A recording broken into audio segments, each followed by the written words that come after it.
Everybody, so I want to talk quickly about my plant.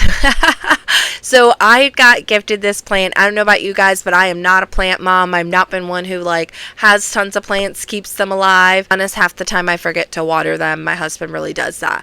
But we had this plant that we have had for a little over, I don't know, a year, maybe 2 years, and it was still thriving. And so I moved it where it still had sunlight, but it also had a lamp next to it.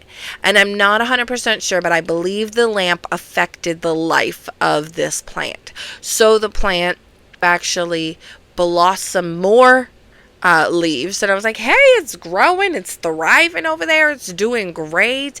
And then all of a sudden, in a short time, each leaf began to die. They started to the tips started to turn brown, and then eventually the whole leaf turned brown, and we had to cut them off. Each one, just one after another, kept dying.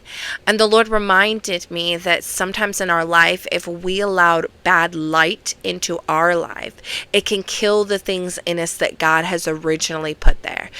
God gives all of us gifts. He gives us talents. He gives us treasures in our life. And sometimes people that have bad lights can come in and steal those. Maybe it's bad mindsets. Maybe it's bad habits that they have.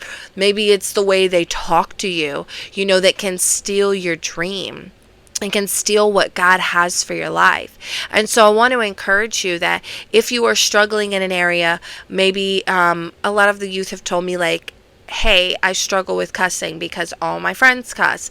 The music they listen to, it has cuss words in it. And so they struggle to stop cussing. And I'm like, well, who you hang around can influence who you become. And when we listen to these influences, when we listen to these things, they can change our mindset.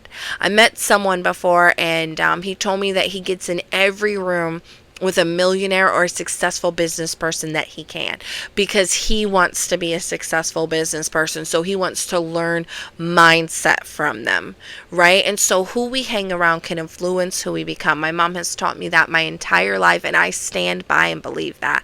And so for my plant, I put it in bad lighting, and it ended up dying, and now we're down to one leaf, and it is holding on by a thread. But I wanted to encourage you that if you have any areas of your life, of friends that you have, it can be family, it can be coworkers that are speaking into your life, that you're hanging out with, that are taking the light that God has in you, it's making the good places of your heart die. I encourage you to cut them off.